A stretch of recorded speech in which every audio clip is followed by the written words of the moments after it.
नमो नमः।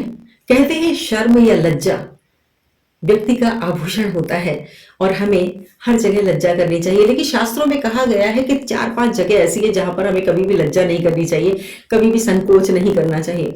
अगर हमने वहां पर लज्जा या संकोच की तो फिर हम कभी भी सुख की प्राप्ति नहीं कर पाएंगे। तो ऐसा ही एक श्लोक आपकी स्क्रीन पर है कि धन धान्य प्रयोगेषु विद्याया संग्रहेषु च आहारे व्यवहारे च त्यक्त लज्जा सुखी भवेत। कहते हैं कि धन और धान्य के प्रयोग में आपको कभी लज्जा नहीं करनी चाहिए। यदि आप धन का प्रयोग अपनी आवश्यकताओं के लिए भी नहीं करेंगे तो आप कभी भी सुख की प्राप्ति नहीं कर पाएंगे। इसी प्रकार से आपके पोषण के लिए जितने धान्य की आवश्यकता है, जितना धान्य खर्च होना है, उसमें भी यदि आप कंजूसी करेंगे तो फिर आप उचित पोषण प्राप्त नहीं कर पाएंगे और आप सुखी नहीं रह सकते।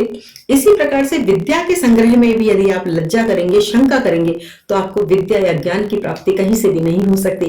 कहते हैं कि विद्या की प्राप्ति में लज्जा त्याग देनी चाहिए। आपको जहां से भी विद्या की प्राप्ति हो आपको लेनी चाहिए, चाहे छोटे व्यक्ति से, बड़े व्यक्ति से, उम्र में छोटा, ओहदे में छोटा या बड़ा व्यक्ति, या कोई भी व्यक्ति जान पहचान का हो, अनजान हो, या कोई अपना गुरु हो, या कोई स्त्री हो, पुरुष हो, कोई भी हो जो ज्ञानी हो, जो उस ज्ञान को रखने वाला हो। क्योंकि प्रत्येक व्यक्ति के ज्ञान का क्षेत्र अलग होता है।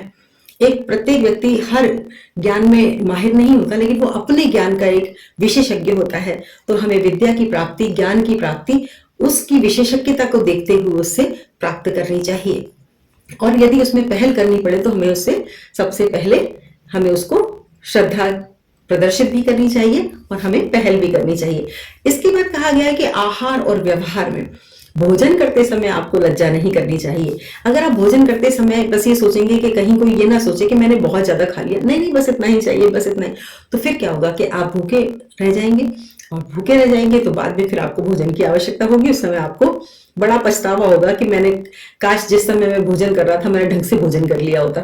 इसके अलावा व्यवहार में, आपसी व्यवहार में हम कई बार सोचते हैं कि सामने वाला ही व्यक्ति हमसे बात करे, हम क्यों करें। तो इस तरह से यदि हम सोचते हैं तो कई बार हमारे जो अच्छे संबंध होते हैं वो भी हमारे खराब हो जाते हैं, बिगड़ जाते हैं। इसलिए व्यवहार करने में हमें लज्जा नहीं करनी चाहिए, लज्जा त्याग देनी चाहिए। तो ये कुछ जगह ऐसी हैं जहां पर हमें संकोच नहीं करनी चाहिए और लज्जा नहीं करनी चाहिए, और यहाँ पर हम लज्जा करेंगे तो हम कभी भी सुखी नहीं रह सकेंगे।